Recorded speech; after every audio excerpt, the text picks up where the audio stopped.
before the first dinosaur took its very first step, before the skies echoed with the wings of giant pterosaurs, and before Tyrannosaurus ever ruled the land, there was another world.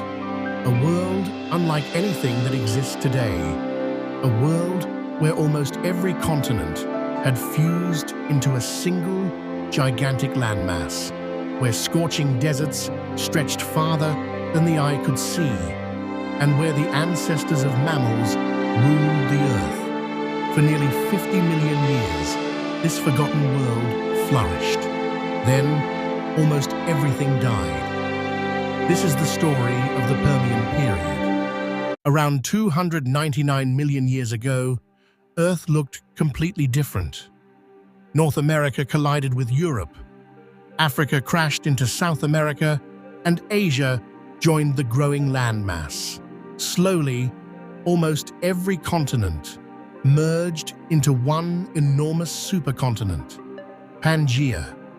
Stretching from pole to pole, it was the largest landmass our planet has ever known. Along its coastlines, life flourished. But deep inside the continent, the story was very different. Moist ocean winds rarely reached the interior. The land became dry. Rivers disappeared. Rain became unpredictable. Days were blisteringly hot. Nights were freezing cold. It was one of the harshest environments life had ever faced, and only the strongest could survive.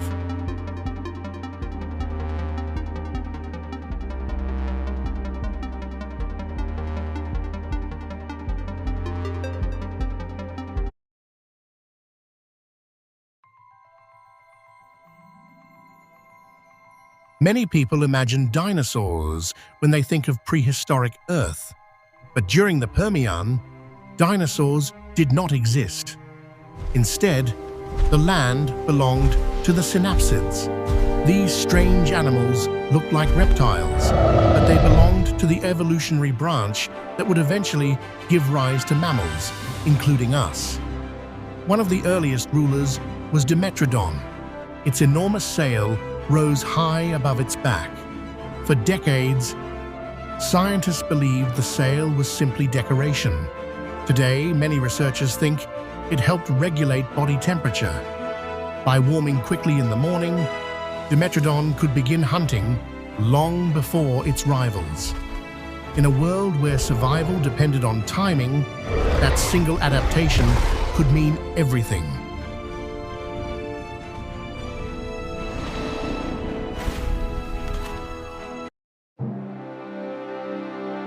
As millions of years passed, life continued to change. Forests slowly retreated, and the climate became increasingly dry. Animals adapted. Some evolved stronger jaws, others developed heavier armor, and some grew larger than ever before. Gigantic herbivores wandered across the floodplains, while massive predators stalked them relentlessly. Every generation became part of an endless evolutionary arms race. Each new adaptation forced another. Nature never stopped experimenting.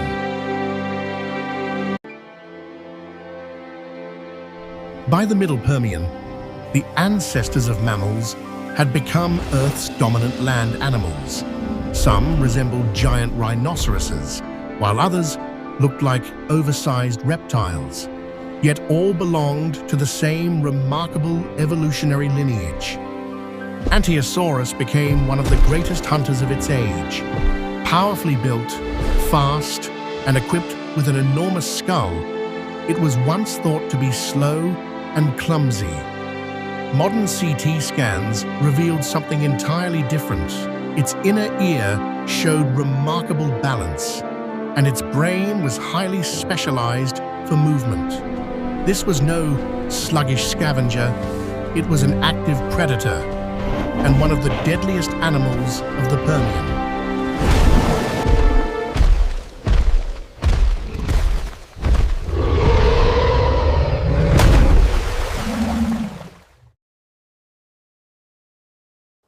But evolution never stands still. As Pangaea continued to dry, the great coal forests disappeared. Ancient ferns gave way to conifers, and seed-bearing plants replaced moisture-loving vegetation. Entire ecosystems transformed. Animals that depended on lush forests struggled, while others adapted. Burrowing became common, and smaller bodies required less food. Every change in the landscape forced another change in life. Nature was rewriting the rules. The oceans remained filled with extraordinary creatures. Ancient sharks patrolled shallow seas, ammonoids drifted through open waters, brachiopods covered the sea floor, and coral reefs supported thousands of species. Although life seemed abundant, the oceans were already becoming more fragile. The formation of Pangaea had reduced shallow coastal habitats, and marine ecosystems became increasingly vulnerable. The balance was beginning to shift.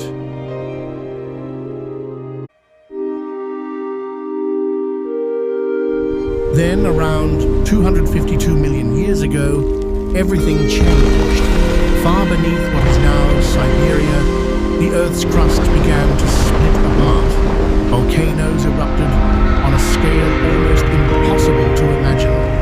The Siberian traps. For hundreds of thousands of years, lava poured across the landscape. With every eruption, carbon dioxide flooded the atmosphere. Global temperatures soared, acid rain poisoned forests, and the oceans became warmer. As water warmed, it lost oxygen. Entire marine ecosystems suffocated. The food chain collapsed, one layer after another. The catastrophe spread across the entire planet. Species disappeared faster than new generations could replace them. Entire families of animals vanished forever. The mighty synapsid predators disappeared, massive herbivores followed, and ancient reefs collapsed. Trilobites, after surviving for nearly 270 million years, finally disappeared forever. By the end of the catastrophe, around 96% of marine species were extinct, and nearly 70% of land vertebrates had vanished. No extinction before or since has ever matched its scale. Scientists call it the Permian-Triassic mass extinction, the Great Dying.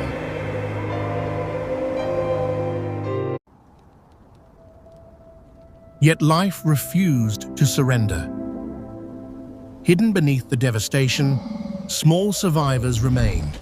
Among them was Lystrosaurus, a humble, burrowing herbivore. While giants disappeared, this small animal endured. For a brief moment, it became the most common land vertebrate on Earth. Its survival marked the beginning of a new chapter. Millions of years later, the first true dinosaurs would appear. They inherited a world emptied by catastrophe. Without the Great Dying, their age may never have come.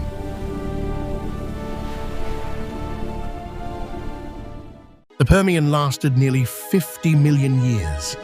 It witnessed the rise of the ancestors of mammals, the creation of Earth's greatest supercontinent, and the worst extinction event life has ever experienced. It was an ending, but also a beginning, because from its ashes, a completely new world emerged.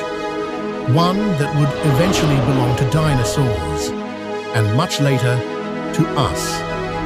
The Permian may be gone, but its legacy still lives inside every mammal on Earth, including you. If you enjoyed this journey into Earth's forgotten past, don't forget to like, subscribe, and tell us in the comments, do you think life would look the same today if the Great Dying had never happened?